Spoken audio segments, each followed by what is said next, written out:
Suneera Madhani. Suneera Madhani. Without much further ado, I'd like to welcome Suneera. Hi, I'm Suneera Madhani, a mom of two, daughter of an immigrant, and an unlikely entrepreneur who built a billion-dollar business. Yes, billion. Now I'm doing it again and building my second unicorn, Worth. Shockingly, less than 2% of female founders ever reach 1 million in revenue, and I'm on a mission to change that. At CEO School, we mentor thousands of women to help them level up in business and in life. We believe that you deserve to have it all because honestly, nothing bad happens when women make more money. Grab a seat because class is officially in session. Welcome to CEO School.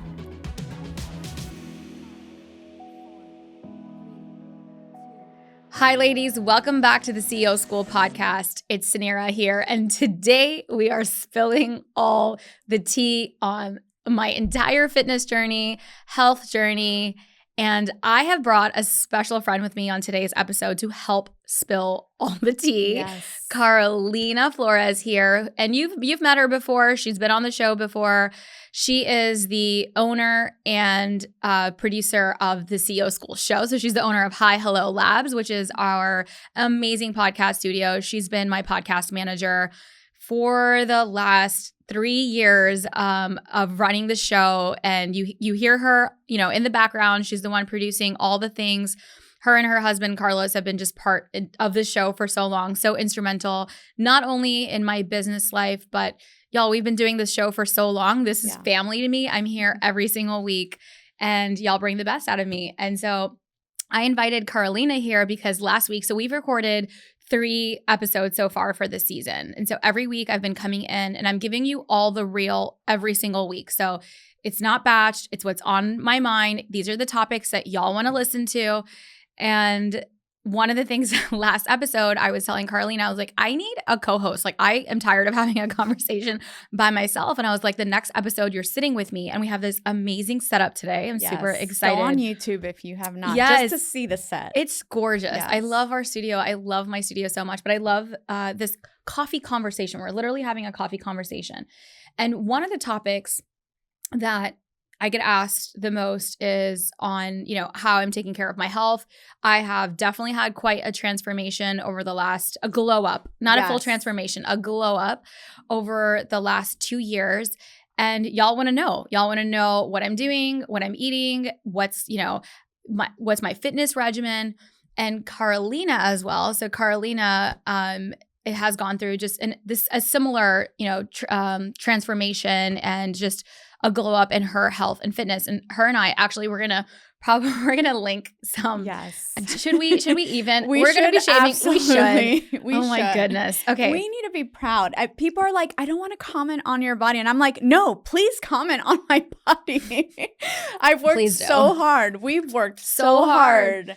So hard. But disclaimer. Yes. Disclaimer.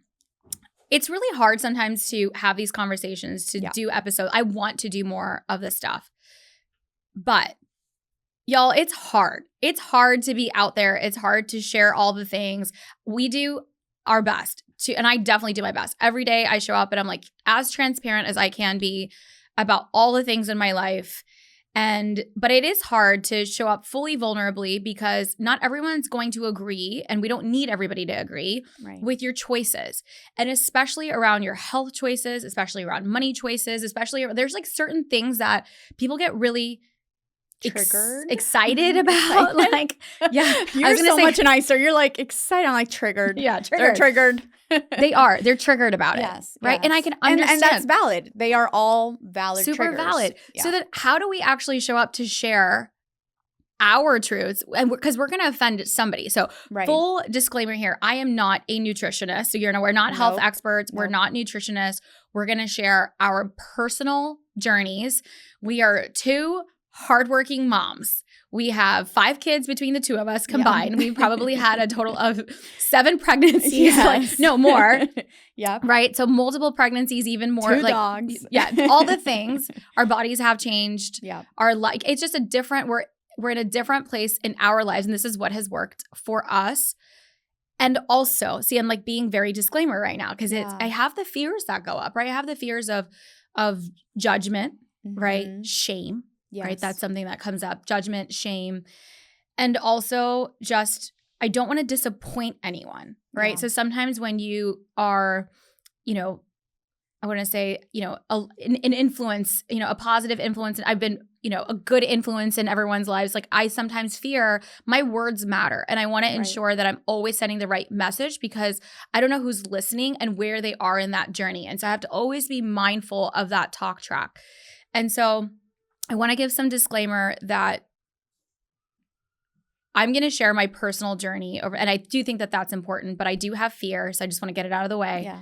And that's that. So Absolutely. I just want to get that out of the way. So there's fear around it because I am all about body positivity as well. Right. So I'm all about body positivity, but there are things that I want to say that like I feel the best I've ever felt in my life physically, like inside. And that's what all of this is about. Mm-hmm. But I kind of want to be vain for a second. Absolutely. Like I feel so incredibly beautiful again, right? And there is like there is some sort of like confidence effect in a different way.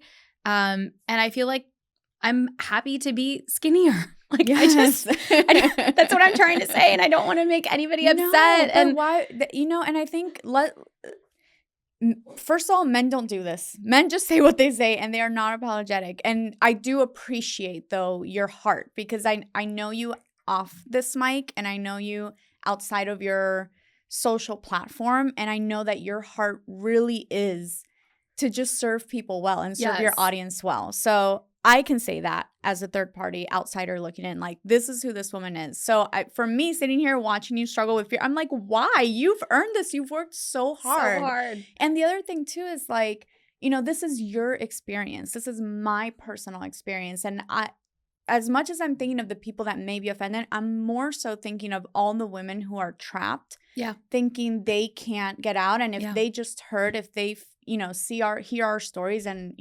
relate and feel some sort of connection and empowered for they themselves to make decisions for themselves, that's who I'm talking to. Okay. So, if you're listening to this episode, trigger warning, we are going to talk about body image. We are going to talk about confidence. We're going to talk about very candidly about these things. And if this is something that you feel may trigger you, then go ahead and skip this episode, and that's okay. I love that. Thank you, Carolina, for finding the words. Usually I'm never at a loss for words, but I'm excited to talk about this, and I'm excited to have more conversations like these, because these are the conversations that we are having off camera. These are the conversations that we're having, when we're, sitting at the retreat and having the glass of wine and we're just talking about the most insane bullshit that is part of our world as CEOs and mothers and wives and all the titles. And then we've got media and social and so much more to like, so many things to show up for. It's hard to like let your walls down. And when you're around your girlfriends that are going through the same things, you can let your walls down. And this is what I want. This is what this community is. This is what this community is in every room that we're in.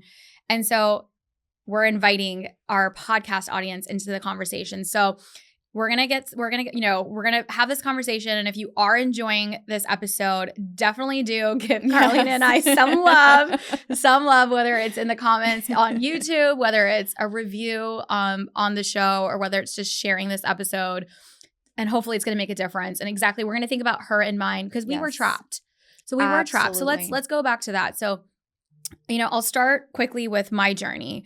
I am a very successful CEO, but during the time of the last, I would say post the birth of my second daughter, I feel like I was in a really good regimen after the first, but the second one just really kicked my ass. Yeah. The second baby was so difficult.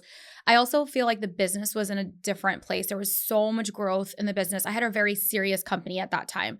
Not that I wasn't serious like in the early stages, but by the time that Anna was born in 2019, we'd already gone through multiple rounds of venture capital. We had already gone through, we had over 100 employees on the team. I was, a public CEO at that point it was a privately held company, but, I was in media. I had a lot of pressure. It was a lot of pressure from the board, from investors. We were high growth, all the things. And work was the biggest priority in my life outside of being a mother. Like those were the only two things that I could do. Right. And it was hard just finding time for myself at all.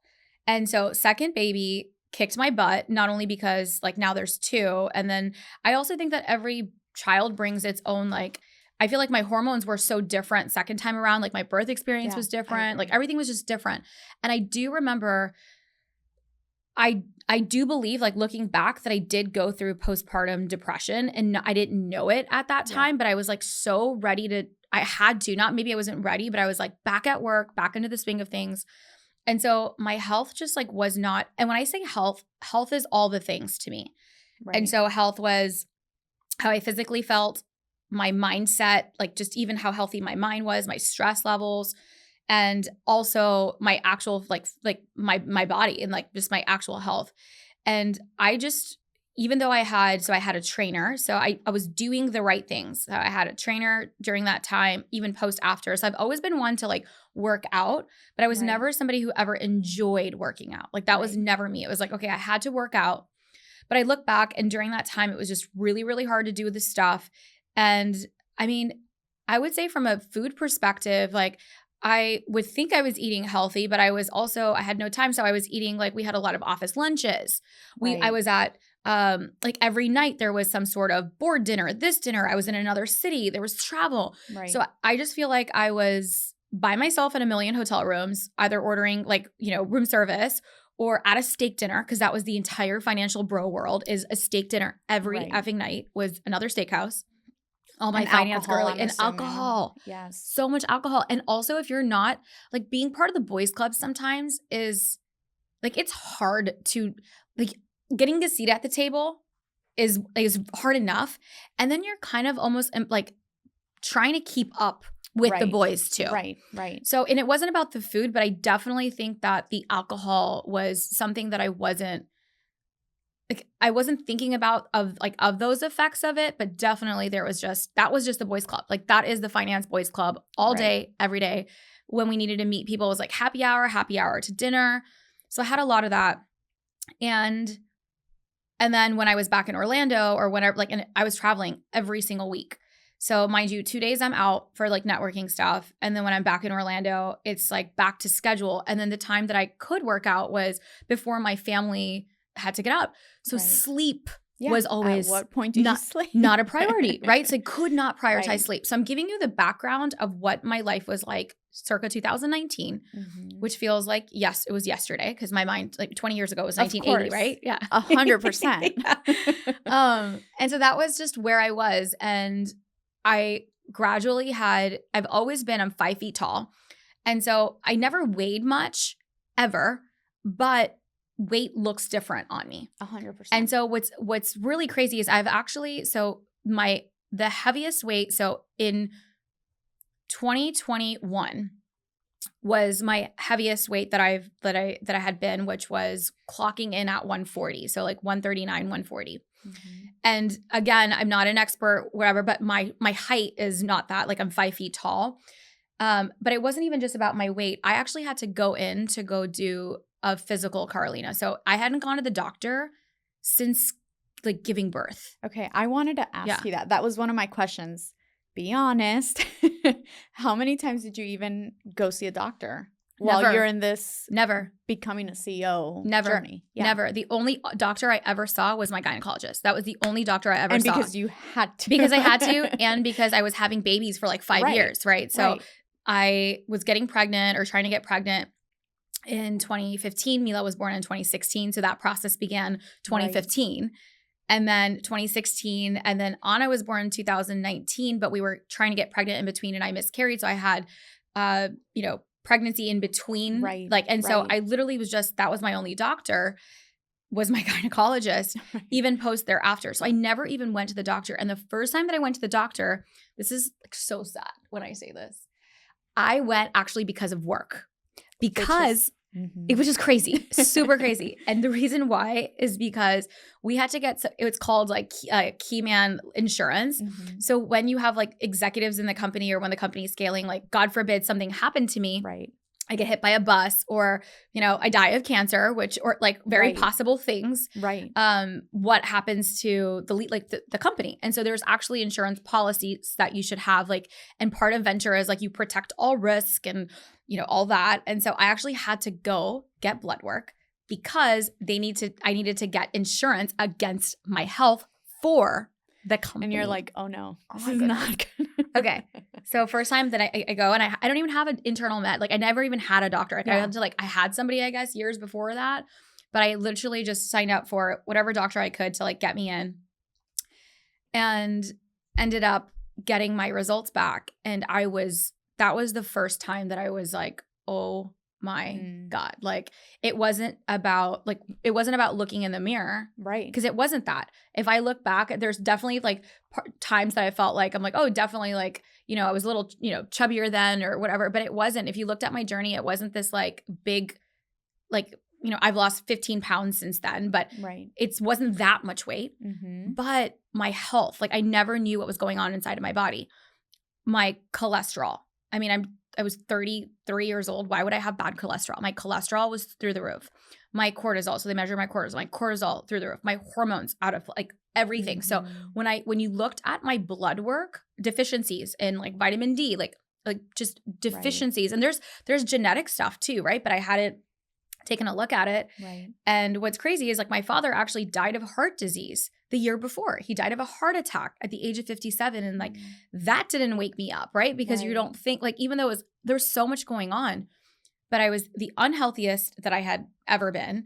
And on paper, right? So I'm type A. Right. And I see my report card. Yes. Right. You're like, I am failing. I'm failing. Miserably. And my biological age, they did this thing where it was my biological age. It was actually a 58-year-old man. Stop. So I actually did become the CEO. You did? No, you really did become the CEO. I really did. I was an old white man. Oh my God. Oh my goodness. I'm going to take a break here. So that was the first, that was it for me. So when I saw that and I'm like, I had a big loss the year before in our family. I know that there's so much in our, there's so much I could be doing better. I knew that. I knew I'm not, it's not that I was trying to make excuses, right? It's hard.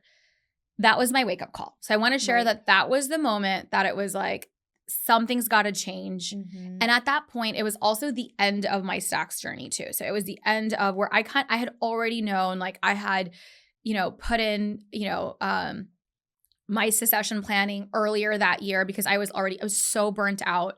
Right. I just couldn't keep, it wasn't just about stress does affect your health too. Right. Cortisol is very real. Our jobs with all the titles, and especially this is why this conversation is so important because we're entrepreneurs here, right? Mm-hmm. We've got high stress. We carry the weight. It doesn't turn off. There's no such thing as turning it off. Right.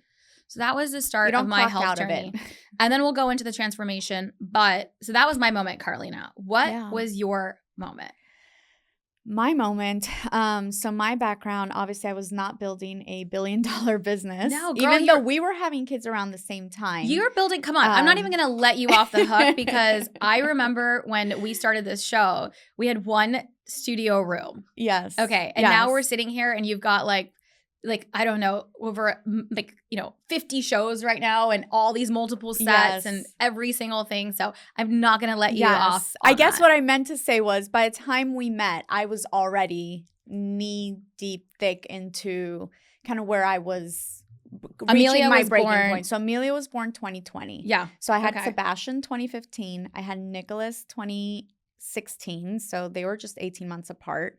And then a year after Nicholas turned 1, or that following year, Sebastian was diagnosed with autism. Mm-hmm. And so I say that because I really feel like that was the trigger for me. I was doing really well, even though I dealt with postpartum depression severely with Sebastian the first time around. Second time around, you kind of know how to prepare yourself a little better. And then we get this special needs diagnosis. And that really... I mean, when you say cortisol is real, hormone imbalances, I genuinely believe that. I've lived it. I know it.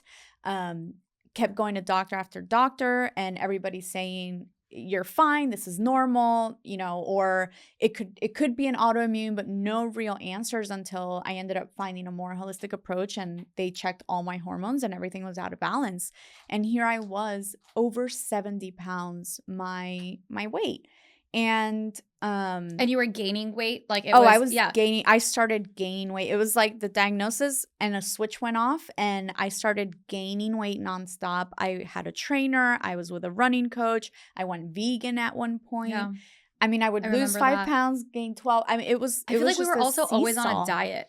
Like whenever I feel like whenever we'd get together, I feel like you and I were always like, we would eat like nothingness. I'm fasting. Yeah, I'm this. Intermittent this. Intermittent fasting. I mean, there were so many things we were trying. And I think, you know, to your point of like, it's not that we want to be vain. It's just, it was an inner thing. And you know what? I do want to point out, I'm so proud of us because even in that, we showed up. Yeah. We didn't stop. You didn't shy away from the camera. I didn't shy away from showing up in my business. We showed up. True. And I think that's what makes showing up now. Oh, high five to us. I know. But I think that's what makes showing up now even more special because we get to look back and go, wow, it looks different, you know? And so that's really exciting. But anyways, yeah. And so for me, the breaking point was I was getting ready to run this half marathon situation. And that week before, I ended up in the hospital because I had heart palpitations. And it was just horrible. I remember I was picking up the kids from school and my heart was racing so fast. I had this horrible headache. And I remember looking back and telling the boys, if something happens to mommy, call 911. Like, I'm like holding up the phone and like showing them, like, hold the phone, Nicholas. Like, my 7-year-old, my 6-year-old, like, hold the phone. And my parents lived real close by the school. And so I was like, I just need to make it to my parents' house. Well, sure enough, we get there. My dad rushes me to the hospital and I get in there and it's like EKG this, whatever.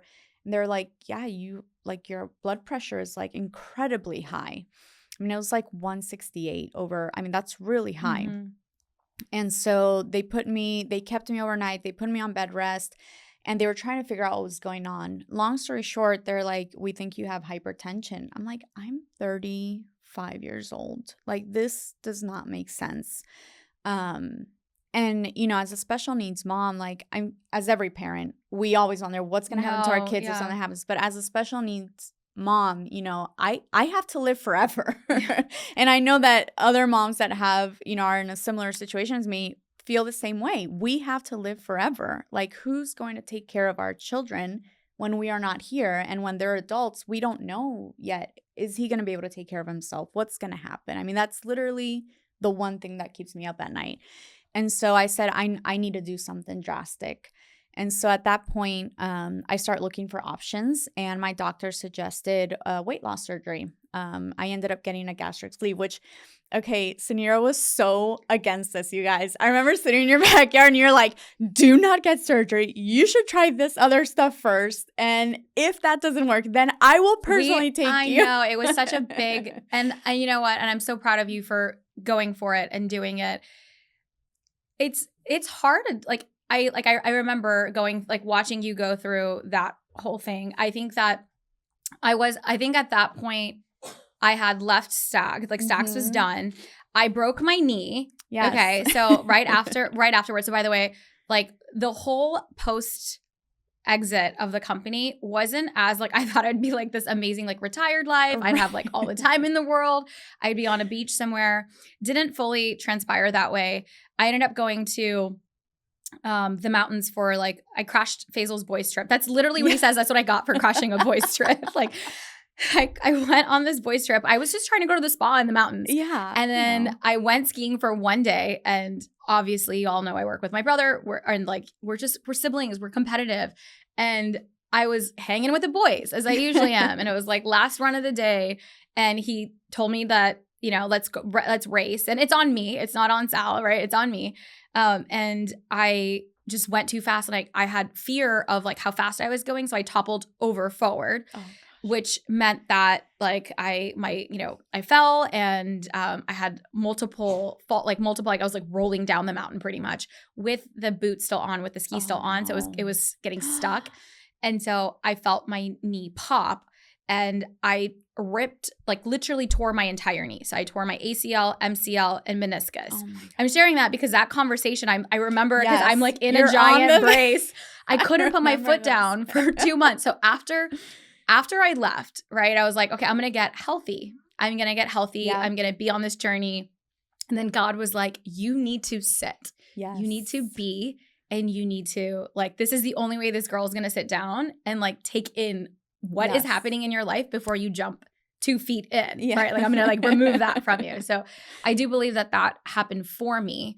And during that time, there was so much around hormone stuff, one. Yes. And you had done the work. So Yeah. it's not like, and I will say I was supportive, but you had Yes, done you were. all the work because you had done the hormone stuff. You had done the, like every, what do you call that?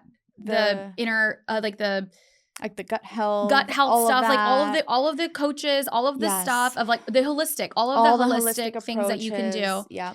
And there was this like secretive super celebrity weight loss Yes. drug This that was is when in, all this was coming out. yeah, and the Ozempic, Yes. right, we're gonna talk about it here. Yes. So the cheese is gonna get real. That was out, but we didn't know what it like, how accessible it was. Like it wasn't Right. accessible. Otherwise, like that wasn't even an option for you at the time. It just wasn't Right. accessible. And I was like, girl, I got a person that knows a person Yes. that knows a person that I think we can get our hands on this. Like, don't do the surgery. Yes. Try it, right? Like, look at this celebrity, look at this person. Yes. And I remember Carlina being like, no, I think that we can go down that path, but this is what we're going to go do. I'm just going to, cause you're like, I want a permanent solution to this. And I was like, I need sustainability. Like Yeah. I'm looking at my life as a whole. I'm thinking, what is this going to look like 6 months from now? Mhm. Like I just need a permanent, sustainable solution. And that's what gastric sleeve was for me. And I will say this, because I know a lot of people listen to this show, thousands of you. This is not for everyone. And this Yeah. is not the easy way out. And in fact, like, I do want to say I had a full team behind me. I had my doctor, my surgeon. I had a therapist that helped me prepare mentally and recover mentally from that surgery. It's a life-altering surgery. I had a nutritionist, a professional nutritionist working with me. This is not the easy way out. This was very hard. Just like I know your process has been a lot of hard work. Yeah. These are not the easy ways out. But we chose our hard. And that's what I did. I chose my hard. And you know what? A year and a half later, I'm 70 pounds down. I've been able to keep the weight off. And more than that, my confidence is back. And I'm unapologetic about that. Carlos will look at me and go, you're my girlfriend again. Like, you're the girl I married. You're just you again. And I think for me, not dealing with that weight gain because it wasn't a part of who I've always been. It was strange. I felt like my body was gaslighting me the whole time. Like I would see myself in the mirror and not recognize myself. And I don't care how much body positivity messages you listen to, you can't fight that feeling inside of you. You know you. So real. You know you. And listen, if you look at yourself in the mirror and you're happy, whatever you look like, but you're happy on the inside, good for you, girl. Like, do you. That is amazing. I absolutely love that for you. But I think we all deserve to look ourselves in the mirror and see like who we see back. And so that's what I want for everyone. And if that's gastric sleeve, if that's working out hard, if that's whatever that looks like for you, do that and be healthy. Thank you so much for sharing that. And like, I love that I get to have this conversation with you, because I've seen you put in so much work, right? And it wasn't that you did, like, it's not about it. I just love everything that you said about looking in the mirror and feeling like you inside, like who's inside is what you see. And I will say that even going through, like, I never felt when I looked in the mirror, I still had a lot of confidence. Like, it wasn't like my 15-pound ago self. Okay, can we talk about that? Yes. Yeah. Okay, let's talk about it. We were still showing up. And that was what I meant to say earlier. Like, we were still showing up. But I think it was different for you. I think you had what I'm trying to say is, like, I think this is why it's important to share this journey. Like, when you were looking at yourself, you didn't feel like yourself. Yes. Right? That was a different person. For me, I just didn't know what was going on inside of me. Yes. And so for me, it was like this wake-up call of, like, I think, like, I almost had a distorted reality of my health, because I feel like I was living my life, like, Right. you know, my best life. The business was at its prime. We had done all the things and and so like, yes, you know, there were things that obviously, but my stuff was more around like me being like, oh, I just like, you know, when I gained weight, I could see it in my face. And I didn't like on the, you know, on the podcast, I'm like always telling Carlos, like, zoom the fuck out of my face, like all the time. Yes. Like how many fights I get into with Carlos all the time. I'm like, why are you always here? Like move back, Carlos. So it but was cortisol face is very real. Yes. And so I think for me, it wasn't that I was looking at myself and not seeing myself. I just didn't know the actual health stuff that was happening inside of me. Mm-hmm. And I had a lot of physical pain. So for me, I had so many issues with that were coming about for like I had scoliosis and like all these other things that were like just stress. Like I carry my stress. Right. And so I have my hands are shaking a bit. So I do have high blood pressure and my my muscles just hurt. Like I have a, you know, scoliosis of my neck, and it sits like I have like a herniated disc that sits on a nerve, and when it's super stressful or when I'm not like, and I have to sit like, and of course I'm not taking care of myself because I'm sitting on a desk all day. Right. I'm like, it's not like there's so many things we have to do around our lives to understand. We have to understand what's happening to our body. Like we have to know our body. Mm-hmm. I didn't know my body. I was just doing all the things that were just, I'm moving. But then and then your body shows up and you're like, I'm in pain. So I couldn't even wear like my wedding ring on my left because it still happens. So I have this like left side issue in my body where like literally I could feel a complete difference between my right side and my left side because of the way that the disc, if it pinches the nerve a bit, then it gives me stress on my arms. And so I have to see the chiropractor and I know I have to take care of myself, but then finding the time to take care of yourself and then having time when you've got no time in the world and you're trying to squeeze in all the things and you have kids. And so like taking care of me was the last priority on my list, even though there were things that I knew I was just ignoring. Right. And my body is physically telling me that I'm not feeling well. Yeah. Even so, when I started seeing, so I did feel like I was I was in a state of depression. I was actually on depression medication. Mm-hmm. So 2 years I was on depression medication and I was on ADHD medication. I think somewhere I probably shared on the show about like, oh, ADHD. And I don't even know what episode it was at this point. We're like 400 episodes in, y'all. I'll try to go find it. Yes. But it was, I was sharing that, you know, I was diagnosed with ADHD like later, like in my 30s, and like, oh, this all makes sense. But I was on ADHD medication, which was solving for it, but I've lived with it my whole life as well. But it made me feel awful. My heart was palpitating. And then I have this underlying like anxiety and stress from work. So I'm on depression medication, which is making my brain function slower, but part of the other medications making me go faster, right? Yeah. So of course I'm also going to have hormonal imbalances, and I'm doing the work and I'm seeing a psychiatrist. I'm seeing a therapist. I'm putting in I'm going to a trainer. Right.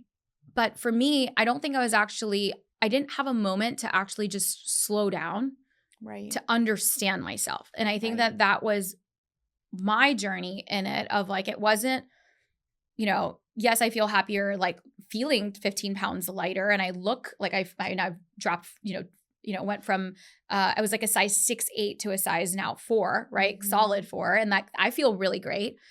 But it wasn't just that. It was like, I didn't know how bad my mental stuff was. Right. And I was masking it with medication. Right. I was also masking it with alcohol. Yeah. Right. And I also knew that I like had this really amazing life and this big life. And I didn't want to like the solution for me is not just, I'm not an all or nothing girl sometimes. Like it wasn't just like, and I did that. I did so many times where I was like, fine, I'm going to go. And this is where the yo-yo dieting happens, where I'm like, okay, I'm going to be vegan, or I'm going to be gluten-free, and I'm going to go dairy-free, or I'm going to go paleo, or I'm going to cleanse, and I'm going to do this fast. Like I did so many fasts along the way, gave up alcohol 30 days at a time, whole 30, like everything possible. But it's just, that's not what I needed. I just needed to listen to my body. Yeah. And so when you're going through your surgery, I was stuck sitting, like I had to figure out what was going to be my health journey with all of this therapy for my knee.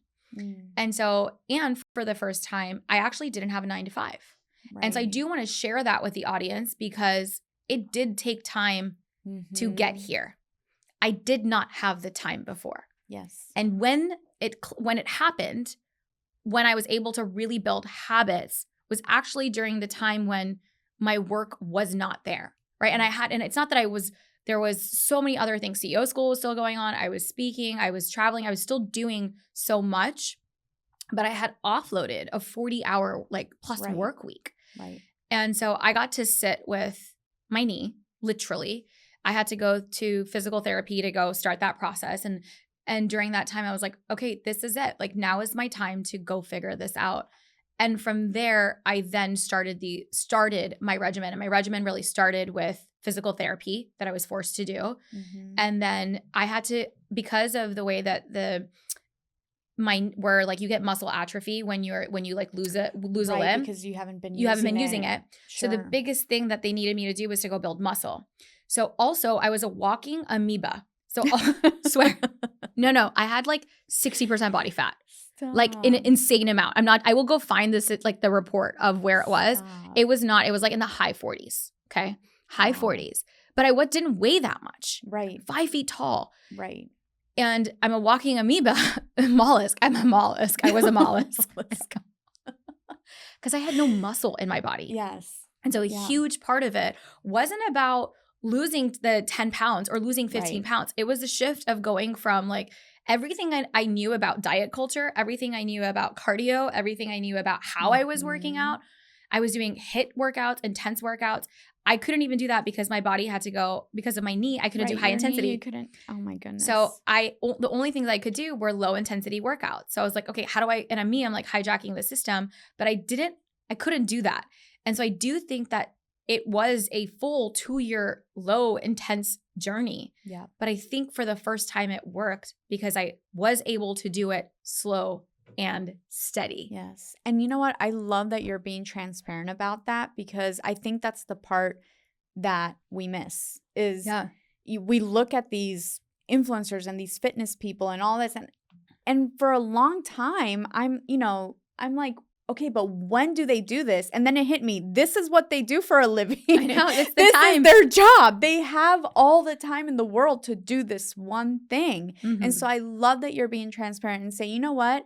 This wasn't possible for me until I had the time to do it, and which is when I didn't have this job. Absolutely. And it became the number one priority. I shifted my focus to say I am focusing on. It was this was now your lifestyle. It wasn't it wasn't a chore anymore. It wasn't an added task list. It was your new life was now this. Yes. Which I think was the same shift I had to make physically, because I'm physically recovering from the surgery, but also I had to say no to a lot of things. I'm sure you have to say no to a lot of things because you're focusing on this is now the lifestyle priority. It is. And I think on this next part, I hate to do this to them, but we're going to have to make this a two-part. We're going to have to make this a two-part. We're going to dive deep into what happened next that it became part of the life. And I do want to share all the details. So stick around for the juicy details. I'm so sorry to do this to you, but this episode is so good. The conversation's going deep. We're going to continue the conversation immediately thereafter. So I'll see you right after with Carolina on the next episode of CEO School.